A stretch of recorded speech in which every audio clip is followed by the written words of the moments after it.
ku mbuga nkoranyambaga za hano mu gihugu cy'u Rwanda ndetse no mu bitangazamakuru bigiye bitandukanye, harimo gucicikana inkuru irimo iragarukwaho cyane nyuma y'uko abana babiri bari bavuye ku ishuri.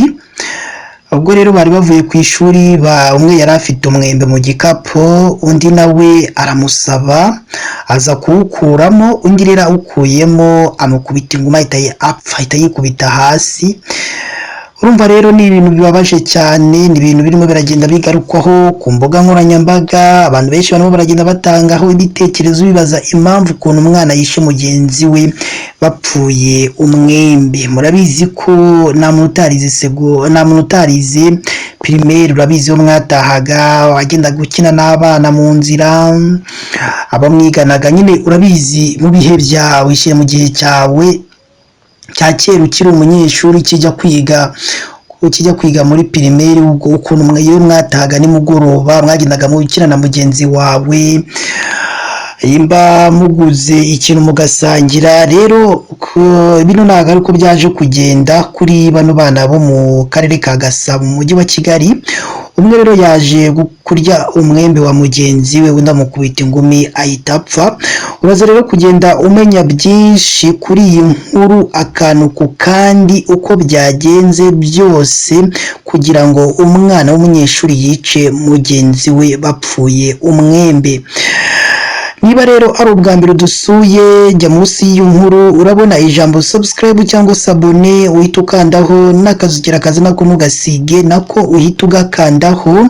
Icyo gihe uzaba ushimangiye yuko ugiye kujya uba uwa mbere mu kubona amakuru ndetse n'ibiganiro tugenda dutambutsa hano kuri KN Radio.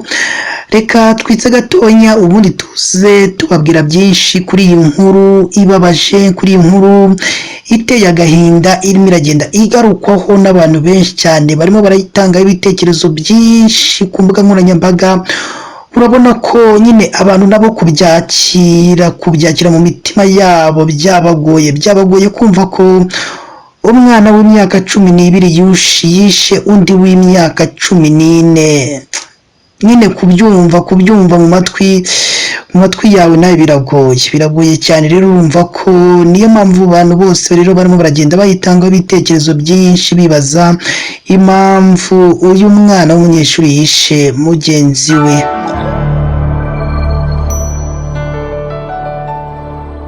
Reka nongere mbaye ikaze rero bakunzi ba KN Radio, aho tubagezaho amakuru abarimo aragenda avugirwa mu gihugu cy'u Rwanda ndetse no hanze y'igihugu cy'u Rwanda.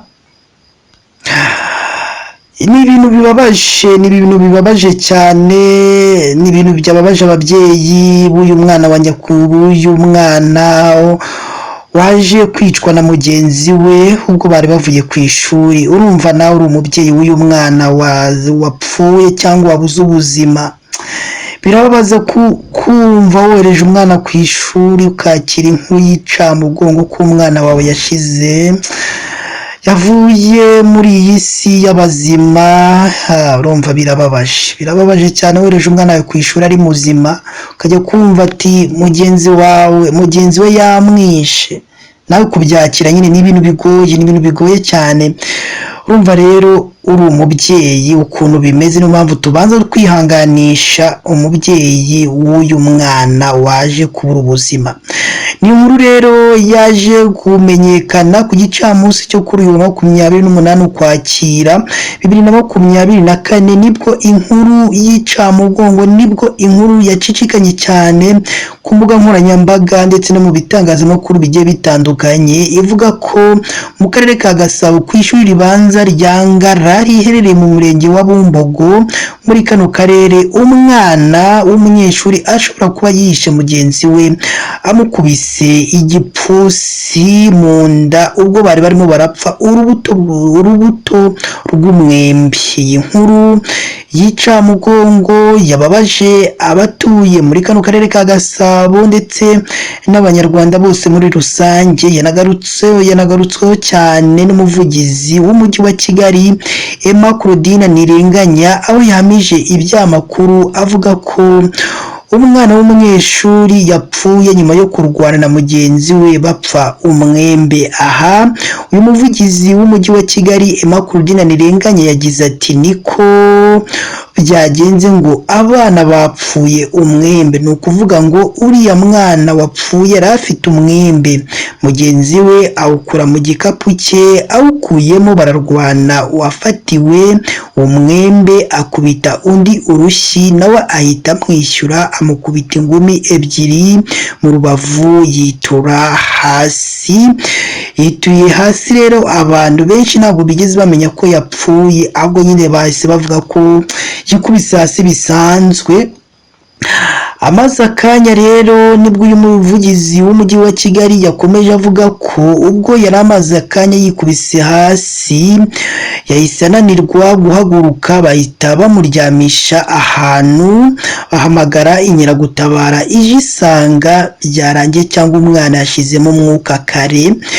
Umuvugizi w'umujyi wa Kigali Emma Claudine Ntirenganya yavuze ko umubiri wa nyakwigendera wahise ujyanwa gukorerwa isuzumamurambo, ndetse ko n'urwego rw'igihugu rw'ubugenzacyaha RIB rukomeje iperereza ryayo ngo baze kureba niba hari ubundi burwayi bwari buhari. Ubu dutegereje ibizava mu iperereza, nibwo tuzamenya niba koko ari uyu mwana mugenzi we wamwishe cyangwa niba ari ibindi bibazo yari afite by'uburwayi byaba byamuhitanye.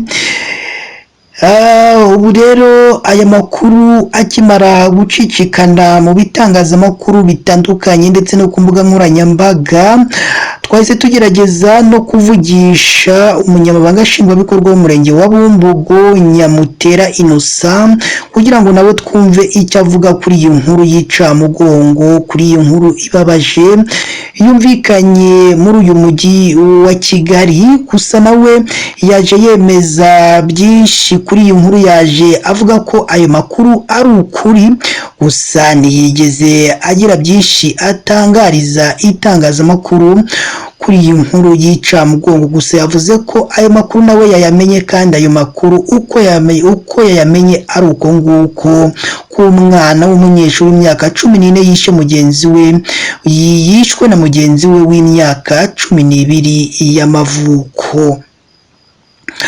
Uyu mwana yari afite imyaka 14 y'amavuko, mu gihe mugenzi we barwanye yari afite imyaka 12 y'amavuko. Bose bakaba bigaga mu mwaka wa 3 w'amashuri abanza. Urumva rero ibintu bibabaje, abantu benshi rero barimo baragenda bibaza ese uyu mwana wishwe na mugenzi we nta kindi kibazo yari afite, ni uyu mwana wamukubise izo ngumi ahita abura ubuzima. Ese uyu mwana we w'imyaka 12 ukiri umwana muto, ubu koko biraza kugenda gute? Ese urwego rw'igihugu rw'ubugenzacyaha RIB ruratangaza iki kuri iyi nkuru y'incamugongo nyuma y'uko uyu mwana bivugwa ko yishe mugenzi we w'imyaka 12 ubwo bari bavuye ku ishuri bapfuye umwembe? Urumva ko n'ibintu abantu bose barimo baragenda babibaza, n'ibintu abantu bose barimo baragenda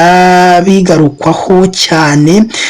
Nawe iyi nkuru uyumvise nta muntu itababaza, kuko kumva ko uri umwana w'imyaka 12 ukica mugenzi wawe, nawe ubwawe niyo ukuze wumva ko ari igikomere ufite ku mutima wawe, kuba warabujije undi ubuzima birababaza cyane, kandi bigatera agahinda kumva ko hari umuntu wabujije kubaho ari wowe ubigizemo uruhare. Urumva ni ibintu bibabaje kandi biteye agahinda. reka rero mushimire wowe twabanye kuri iyi nkuru, niba ari ubwa mbere udusuye nyarukira munsi y'iyi nkuru urabona ijambo subscribe ukandeho n'akazugira nako ntugasige nako gakandeho. Sibyo gusa kandi ugomba no kujya hatangirwa ibitekerezo ukaduha igitekerezo cyawe, haba ari igishima ibyo dukora, haba ari ikitugira inama y'ibyo twazahinduramo mu makuru tugenda tubagezaho hano kuri KN Radio. Ibyo byadushimisha ko bamutwereka ko mudukurikiye mukavuga ati muhinduremo iki mwongeremo iki. Ibyo rero biradufasha kandi biradufasha cyane. Mukomeze mugire ibihe byiza kandi Imana yo mu ijuru igikomeza ibane namwe umunsi ku munsi. Amakuru yo ya KN Radio nakagaruka kandi Imana igikomeza baturindire.